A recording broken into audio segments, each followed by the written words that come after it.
Hi everybody, Ricky T23 here, back again with the promised video involving a 3DFX Voodoo, which is this card here. Now what we have here is actually the old case which the original 8800 from the last video that I made was in when I bought the pre-built. It's had all kinds of motherboards in it over the years. The motherboard that's in here at the moment is the same motherboard that featured in the build that I did a couple of years ago with the Colink Luminosity ATX case. When I made that video, my original plan was to do a follow-up video where alongside the Riva TNT I put a couple of Voodoo 2s in SLI. But I just ran into all kinds of compatibility issues with this motherboard. Sometimes I could get the Voodoo 2s working, but trying to get the Voodoo 2s and the Sound Blaster working all at the same time, it just wasn't happening. So the build kind of changed a little bit and morphed into what it is now. We've got a Voodoo 3 3000, we've got a Turtle Beach Montego Aureal Vortex 2. I'm still using the same SSD that I'd screwed into the top of the Colink Luminosity. We've still got the Gotek floppy emulator and a DVD drive. There's still 512 megabytes of RAM. Still a Pentium III 933 megahertz CPU. But yeah, this case, I've decided that I'm going to replace this case with a nice new Thermaltake case, and I'm going to replace this power supply as well with the power supply that I was using to bench test the motherboard that died at the end of the last video. So yeah, so what I'm going to do is I'm going to take all the components out of this case and I'm going to put them into the brand new case. Now the fun part, taking it to pieces, looking at all the bits. I'll start off by taking out the last thing that you put in, which is the graphics card. So there's my Voodoo 3 3000, still working fine. It's the CD audio cable. There's the Turtle Beach Aureal Vortex 2. There's my SATA to IDE adapter with the Transcend SSD. I think it's a 32 gigabyte SSD, which is plenty for Windows 98. There's a crooked IDE cable. I don't know if I'm going to use this when I rebuild the PC. I don't have any more round IDE cables, but I do have a round floppy cable.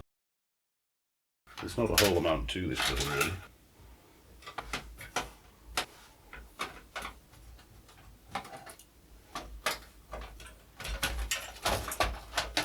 And there's the motherboard.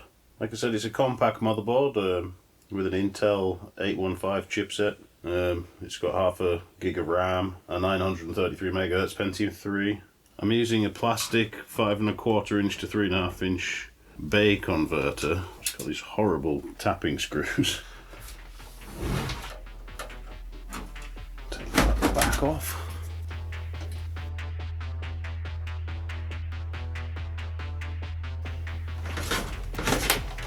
Oops. There's my DVD drive. I'm not sure if I'm going to use this one, it's very big and I don't like the colour, but it does work, so we'll see. Now this floppy drive is really wedged in there. It's already partway out. There we go. There's the Gotek floppy drive emulator with the bay converter and a floppy ribbon cable, which we probably won't be using. And yeah, that's the end of that junk case. Hopefully I won't have to use it again. But you never know, I might find a use for it. Okay, so this is the power supply that I'm going to use. It's the same RGB Thermaltake power supply that featured in the last video. It says it's got 20 amps on the 3.3 volt and 15 amps on the 5 volt rails. There's an overall rating of 500 watts. I think it'll be okay. Now, I may well put this as an exhaust fan because I want to be able to see the RGB fan on the inside of the case. And I'm pretty sure I'm going to have to mount this power supply at the bottom of the case. Another thing is that this power supply does have a floppy power, which is kind of rare these days, or not so many of them do. It's also got Molex connectors, at least 3, and they're on different rails as well, which is kind of nice. But yeah, apart from that, it's pretty much a just standard ATX power supply. It's got a 24 pin and a 4 plus 4 pin connector and 2 PCI Express powers, 6 or 8 pin,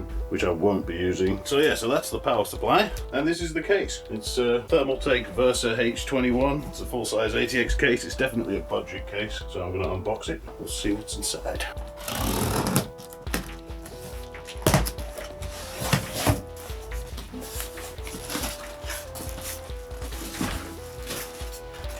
Pretty light. Not ridiculously light. I like the fact that for a budget case, this case does have place if you were building a contemporary build. You could put a 240mm AIO cooler in the top. I like cases with windows. This window is a little bit small, but I really wanted to just see what the Thermaltake experience was like for cases. So as you can see, this case has got lots of places to put drives, but the question is, will I be able to mount the SSD with the SATA to IDE adapter in the correct place and still have room to plug in my ribbon cable and my power? You usually can't. But we've definitely got enough 5 1/4 inch drive bay mounts. There's the standard front panel stuff. There's a fan there. Is there a fan in the front? I don't see any fans in the front. Okay, there's a removable dust filter. That's always nice. Guess you could maybe put a fan on there. Maybe I should read the manual. So yeah, so there's the Thermaltake case. Now there is a bit of room in the back there for cable management, not a huge amount of room. There's some sort of cable routing channels by the looks of it. It's got easy mounts for the 5 1/4 inch bays. That could be handy. Probably not for the floppy drive emulator. Oh, there is an accessory bag under here. What do you get accessory-wise with the Thermaltake Versa H21? You get a manual, you get 4 zip ties, a rear slot cover, or whatever you want to call that, and a bag of black screws. So really nothing to write home about except for the manual. It says anything in this manual about mounting fans in the front. How to build your computer. And there's how to install a radiator in the rear. How to install the F-panel connectors.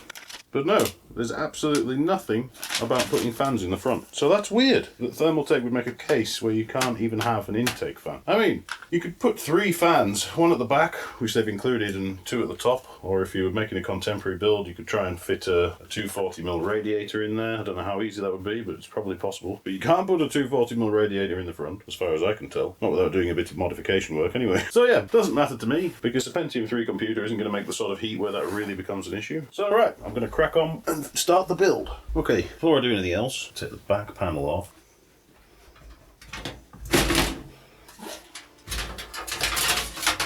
Thread these cables through this little hole.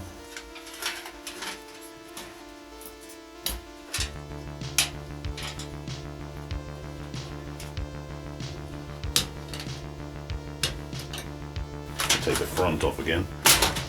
I'm going to mount the power supply into the case first because I want the floppy cable. It's going to be a pain in the neck to get the... That's how I want to put it. Now I know it means that these cables are going to be over here, but I'm pretty sure they're going to be all long enough to reach what I want them to reach. Pretty sure that power supply came with some screws, but I don't know where I put them. See how many case screws we get with the Thermaltake case. They didn't even give us a Ziploc bag. That's just stingy. Okay, 1, 2, 3, 4, let's see, 1 other, 5, 6 full-size ATX screws. For some reason, there are only 3 standoffs. I don't know if I actually need the standoffs. The case has these sort of raised dimples. Maybe that's why they only gave me 3. The first screw is always the hardest. This screw doesn't want to go into the hole. God, that's tight. Oh man, these screws are fucking with me. I've never had a problem screwing a power supply into a case using ATX screws before. Okay, I'm not messing around, I'm using a slightly smaller screw. It's these sort of, I think it's the screws that most normal people would use for a motherboard. They seem to fit into the holes. So we're off to a flying start. I'm installing the power supply upside down and I'm using the wrong screws. And they're very tight. Never in all of my years have I had such a weird experience with power supply screws. And it's a Thermaltake case. And I'm using Thermaltake's own ATX case screws. And they don't screw into a Thermaltake power supply. Still putting 4 screws in though. Now I'm going to feed these cables to the back.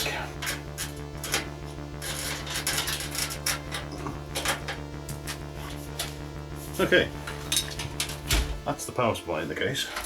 The reason I put that in first, above anything else, is because I want this floppy power so that I can plug it into the floppy drive before I actually feed the floppy drive into the case. So I'm going to route the floppy power up to this hole and feed it through to the front of the case and attach it to the floppy drive emulator. And the reason I'm doing that is because it's a nightmare to put those in after you've already put it into the case. Oh, fuck. Okay, yeah, so that was fun. I just bent the power pins on the Gotek, but they didn't snap off, and I managed to bend them back down. So hopefully I can get this flipping thing onto this flipping thing without breaking it or hurting myself. It's almost going on. Hopefully I won't have to pull that back out. Now, this is a never been used round floppy cable. Okay, I can get that onto without breaking this. There we go. Now I can feed the cable through, pull the power cable back through, and slide her in. I suppose I have to put the front panel back on so I can make sure it's in the right place. Oh yeah, before I do that I've got to remove the bay covers. So I'm going to leave the top one on. Okay. All the way on.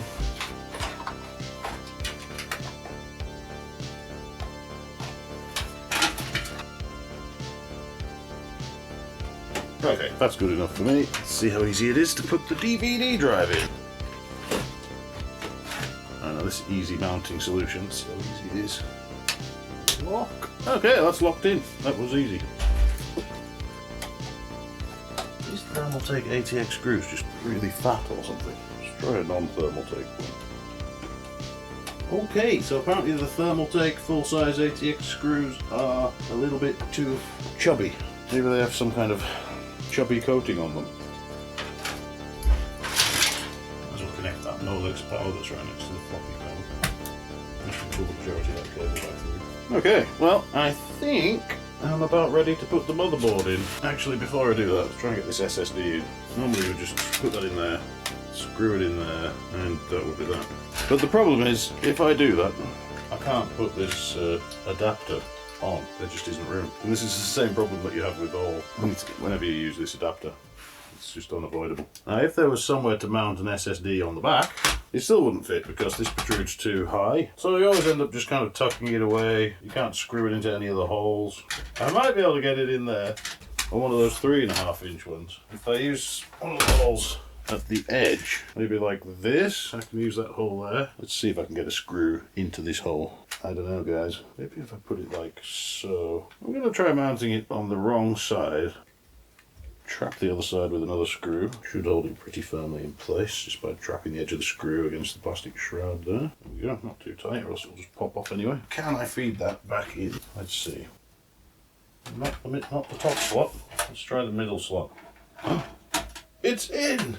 Okay, can I put that back in? No. That's okay then. We don't need that. Alright, I've actually managed to mount a drive. And it looks like there'll be enough room for a Molex. I can't use that rail. I have to use the other rail that also has a Molex. Okay, let's get an IDE ribbon cable. It's set for master. Okay, that's connected. Okay, now it's time to put the motherboard in. Just gonna get these cables out of the way. I'm going to have to make sure that I get this fan cable for the included fan to go over the top of the motherboard so that it can get through the hole that's there for it. Okay. Yeah, that's kind of in place. The fan cable's not looking too bad. Let's put the screws in. These are the screws, the dome screws that I use for the power supply. I think that's the ones I'm supposed to use for the motherboard.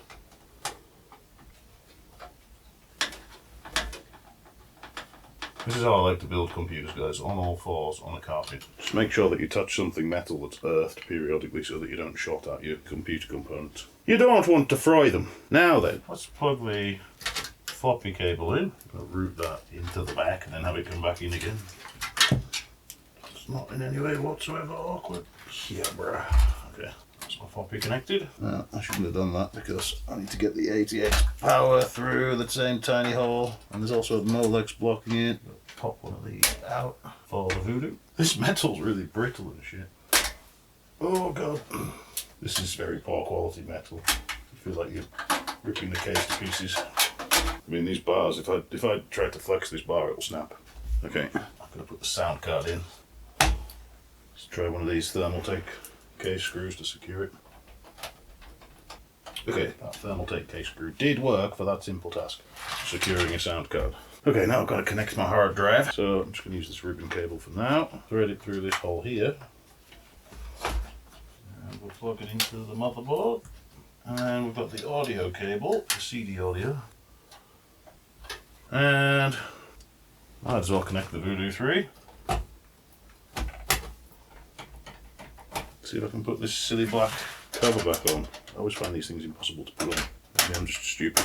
Okay, that actually went back on fine. That's nice. Okay, yeah, so there's no fan speed controller with the case. There's nothing on the motherboard. I do have this fan speed controller, something that I bought off eBay. You can control the speed with this rather nice metal knob. It's just a tiny little PCB. It's powered by a Molex, and you can attach up to 3 fans, which just use 3-pin connections, which is what the fan that was included with the case was. And I think I'll be able to route these cables through the same hole that I've got the power supply cables going through at the bottom, and then they'll be able to actually reach this fan cable at the back. I'm actually going to use the bottom slot, so let's just pop this thing here. Yeah, Thermaltake, the quality of the metal that you use to make your case, it's not very good. I know it's a budget case, but okay. I just need to screw that into place. I'll pop this cover back on, thread my wires through the hole, try and get them all through there. There's the cable from the fan, plug that into there. I'm going to connect the ATX power. It's just a 20 pin, take the 4 pin off, sometimes that could be difficult. Okay, there we go. And then we've got a Molex on one of these for the fan speed controller. So that plugs into there, hopefully. If you're going, you've got to get the pins into the holes, and sometimes they just don't want to go because they're not straight. Okay, absolute pain in the neck. I'm just going to leave a lot of these cables kind of like that, because when I do my first power on test, there could be something wrong, and there's no point in me managing these cables yet because I might have to undo a bunch of them. I'm actually going to move this CD DVD audio cable because I don't think I need to have it quite so in your face. Okay, so that is pretty much the build. Now I'm a bit worried I've got maybe the floppy cable the wrong way around. That could be a pain in the neck. The DVD CD audio cable for the sound card, that could be the wrong way around. And who knows what else might be wrong. Hopefully this hard drive is set up correctly. But yeah, everything's plugged in. We're ready to try it out for the first time. Okay guys, I've plugged it in. Everything's plugged in, we're ready for the first boot. Now like I said before, everything is set up, Windows 98 is all installed, it's exactly the same configuration of components except for the power supply and the case and the fans and all that superficial stuff. But in theory, this should boot up first time and go straight into Windows 98, and then we can have a look at some gameplay. Let's see what happens. Oh, I haven't connected the power. Alright, I'm just going to use a screwdriver. Okay, well, it's powered on. That's usually a good start. Voodoo 3 BIOS screen. Was that a post beep? Windows did not properly shut down, whatever. I have plugged in the sound card. You can see the RGB power supply doing its little RGB thing. I might have moved the slot that the sound card was in. Oh, there we go. Oh, we have sound. Oh, hang on. I've got a black screen. Oh, it rebooted. I have no idea why it rebooted. That's not good. Hopefully this power supply isn't going to let me down.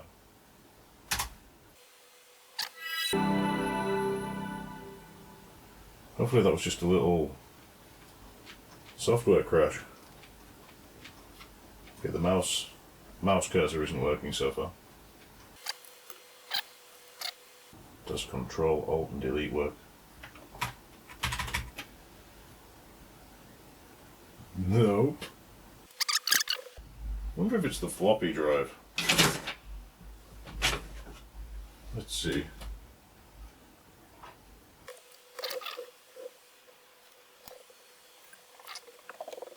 Okay, that actually booted from the floppy drive.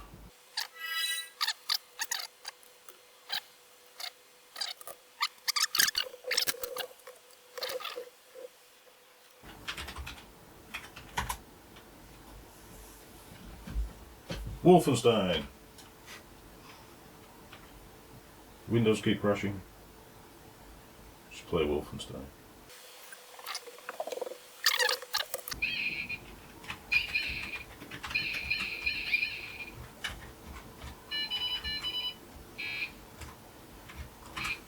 Well, Wolfenstein works.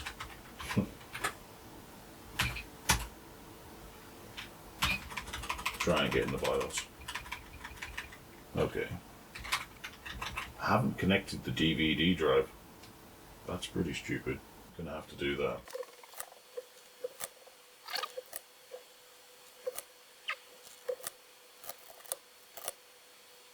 Okay guys, it's been quite a while and a few things have happened. This usually happens, everything goes wrong or things go wrong. So after an extended off-screen troubleshooting session, I realised that the problem was the power supply. The Thermaltake RGB power supply, I'm guessing that the 3 volt or the 5 volt rail just wasn't enough to actually run the system, which is crazy really. I mean, these days graphics cards and CPUs, they're pretty much all using the 12 volt rails, which is why all these power supplies, these new ones, are very heavy on the 12 volt rails, but a lot of them, they don't have so much on the 3 and the 5 volt rails. So I went back to using the Corsair VS450, which is actually the same power supply that I used in the original video with the same motherboard that I did a couple of years ago, using the Colink Luminosity. That Colink Luminosity case ended up in a friend's build, and I put them together a gaming PC and used that case, which is why I put that motherboard into that other case. But yeah, the RGB power supply, it's not going to work with this build, but the Corsair one does. Everything seems to work fine, so we'll be able to look at some gameplay, and there's nothing wrong with the Voodoo, there's nothing wrong with the sound card, the motherboard, everything's working fine. I've tested it all. Another thing is, I found the pinout for the front I/O is actually printed on the motherboard on a nice little convenient table, and silly me just didn't realise. The way that I found that out was by going on Facebook and asking on a group on Facebook called Retro Microcomputers and Workstations with a few thousand members, and I was very quickly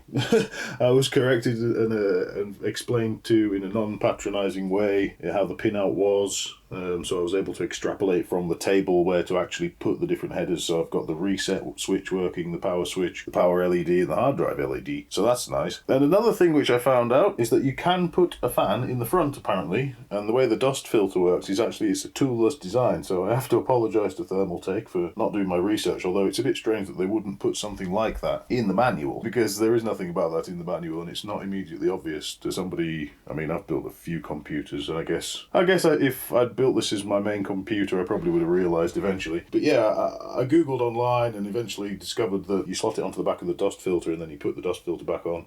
So I'm going to try and do that. I'm going to put one of these fans at the top to light up the components inside, and one of these green LED fans at the front, just so it kind of looks a bit nicer. And then we'll be using all 3 of the fan headers, and it should help with the airflow through the case. There are lots of holes at the front of the case and on the hard drive cage to allow for the air to flow through. So yeah, so that's what I'm going to do next. I'm going to put the fans in and try out some retro games like Half-Life and stuff on the Voodoo with the A3D, and we'll have a look at a couple of other things, and then I guess we'll call it a day. Okay.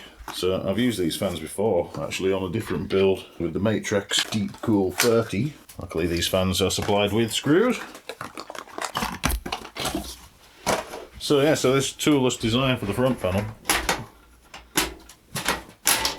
Ugh, I hate taking front panels off. Apparently the fan just kind of goes... Oh, I see, there are clips. There are little clips here. So you just clip it on. Right, so it goes that way around. So yeah, so the fan wants to go. So I'm just going to clip it on there. Ah, that's kind of nifty. That's quite tight as well. I don't think it's going to vibrate. So yeah, so then I can get my cable. I'm going to route the cable through this little gap, just on the inside of here. And then we just clip that back on there. And I can put my front panel back on. Well, that is the easiest fan installation that I think I've ever done. Once I've put this fan in, it's going to make it really difficult to take the motherboard back out again, because I won't be able to get to the screws.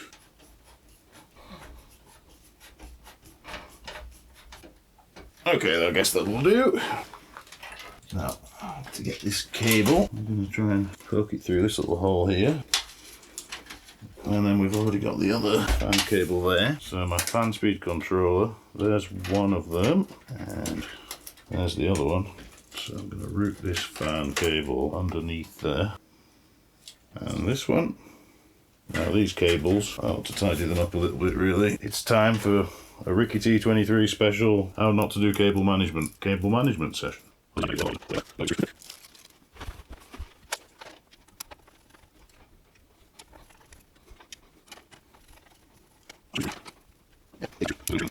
Okay, that will do. I'm going to put the back panel back on.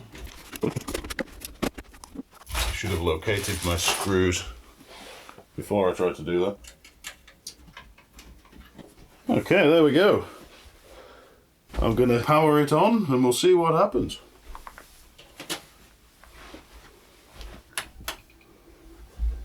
The fans are not spinning. Why are the fans not spinning? Ah! If I turn the fans on, they spin. You probably can't really see it. But yeah, I can see the green LED fans there. They're not too noisy. I wonder if I can turn it down a little bit. It's like a dimmer switch. It's just subtle. I'll turn it so you can see what it looks like from the front. So we've ditched the RGB fan for these green LED fans. It'll be interesting to see what it looks like with the side window on. Obviously you won't be able to see as much. There's still a little bit of dust on my Voodoo 3. Might have to clean that up and clean the graphics card. But yeah, as you can see, Windows is not crashing, which is nice. We've got Quake in the CD-ROM drive. It's been in there the whole time, I think. Let's see what that's like. We've got GL Quake. Okay, so this is set to 1280 by 1024 running on one 16 megabyte Voodoo 3.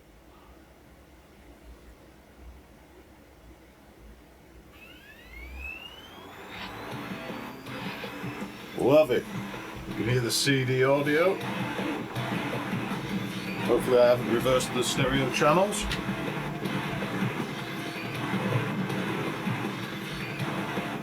Now we're cooking with gas. Yeah, it was quite the prolonged troubleshooting session when you have to change a power supply. You have to test a bunch of other things before you get to the point of thinking that the power supply is faulty. That was a long night. The power supply actually works fine. There's nothing wrong with that Thermaltake RGB power supply. I'm now using the RGB power supply in a HTPC build. It's running a first generation i5 CPU with a Radeon 5770, which I just use for watching Blu-rays and watching Netflix on my television. But yeah, the case that the HTPC it doesn't even have a side window, so there's not much point in having the RGB fan. It's just a faint glow coming through the holes on the inside.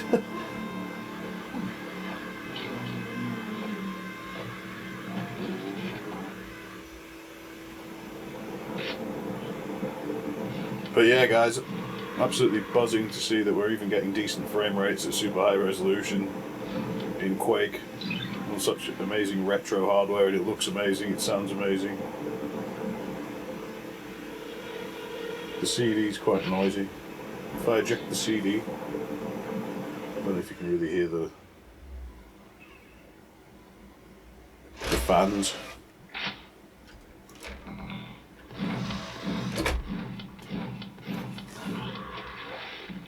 It's fairly quiet, you can hear the fans.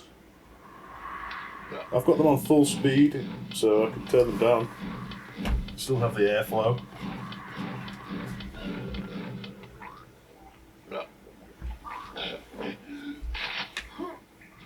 And it's quite a bit quieter. I want to stop spinning there.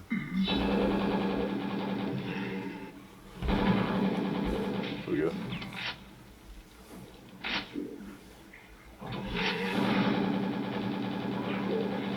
Still a little bit of gentle airflow running through the case, and the system is almost silent, which is perfect.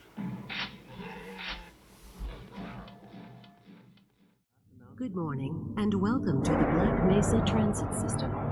This automated train is provided for the security and convenience of the Black Mesa Research Facility personnel. The time is 8:47 a.m. Current topside temperature is 93 degrees, with an estimated high of 105. The Black Mesa compound is maintained at a pleasant 68 degrees at all times.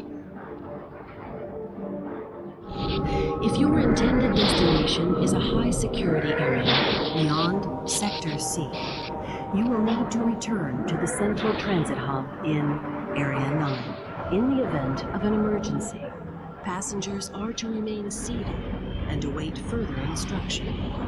If it is necessary to exit the train, disabled personnel should be evacuated first.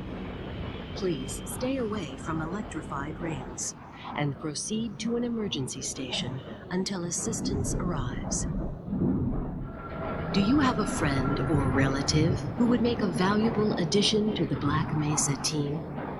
Immediate openings are available in the areas of materials handling and low clearance security.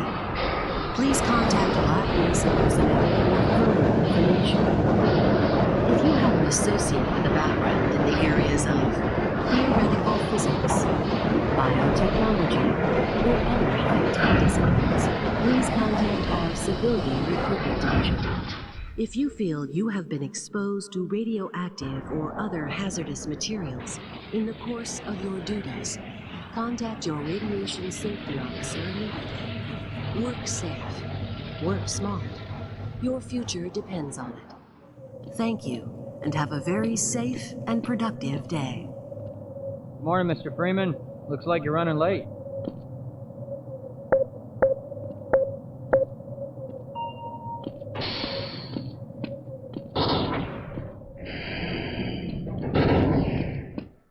Hey, Mr. Freeman. I had a bunch of messages for you, but we had a system crash about 20 minutes ago, and I'm still trying to find my file. My God, stop what are that. you doing? Come on, What? Gordon. You're supposed to be in the You test trying to get chamber me into half an hour trouble? ago.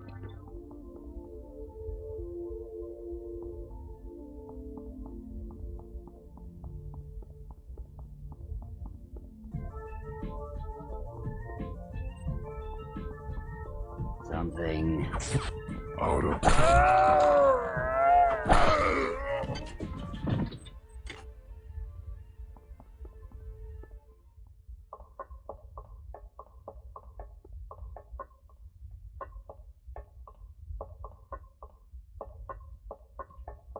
your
come get some.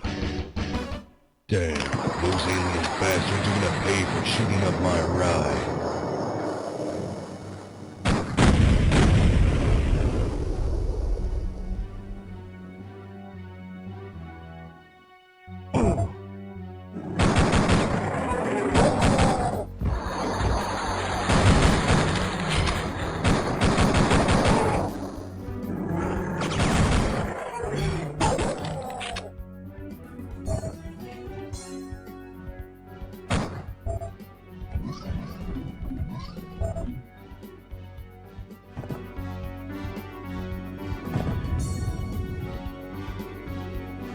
Who wants some?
don't have time to play with myself.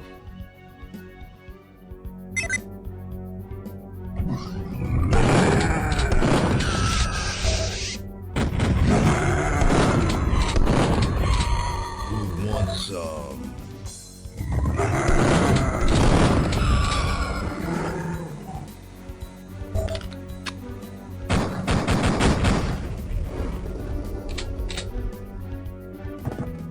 Where is it?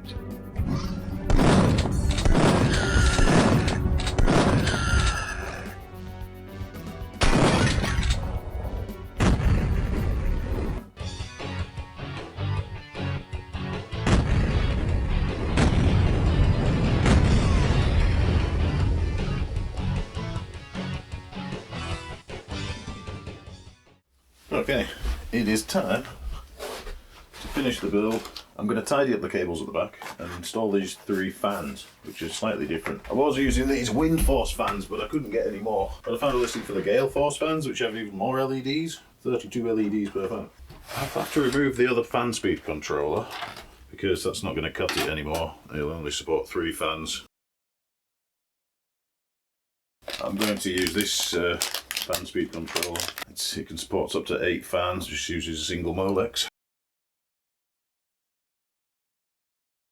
The fan at the rear of the case is not an LED fan, so I'm going to remove it.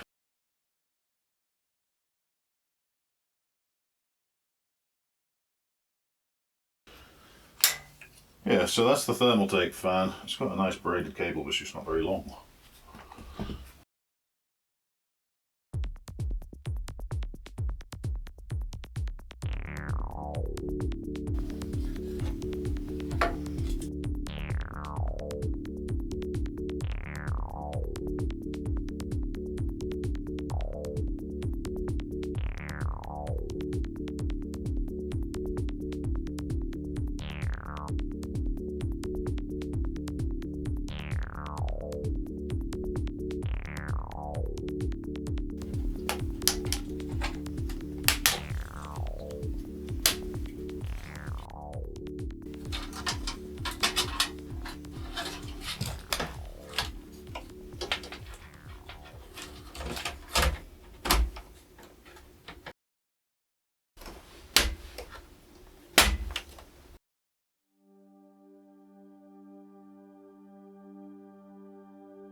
Well, that just about wraps it up for this video.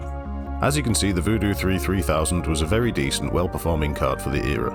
It was very versatile, allowing use of the Glide renderer as well as OpenGL and Direct3D, meaning you could play pretty much any game that came out in the 90s and the first couple of years of the 2000s on it. If you want to see more of this computer, running different games, then check out my Twitch stream at twitch.tv/RickyT232. I have managed to get VGA capture working well so I can capture gameplay from all of my retro PCs using a combination of inexpensive devices that are bought on eBay, which is great because dedicated VGA capture cards cost hundreds of pounds. I tend to stream quite late in the evening UK time, so early evening in the US, with the intention of streaming most nights. This is proving to be a lot of fun for me because I can post playthroughs of all of my favourite retro PC games on YouTube once I've finished playing through on Twitch. I have a full playthrough of System Shock 2 that was completed just last week. I'm thinking of playing some Quake, Doom and other mainstream classics, but my next game may well be Dungeon Keeper 2, but we will see. Well, I hope that you enjoyed this video. I know it's been a few months since my last upload, but I have some ideas for my next video, and that should hopefully be a lot sooner this time around, so drop me a subscribe so you don't miss it. I've also been reworking my website at rickyt23.com, where you can see my content and download some Quake single-player maps that I've made over the years. So until next time, see you later. Goodbye!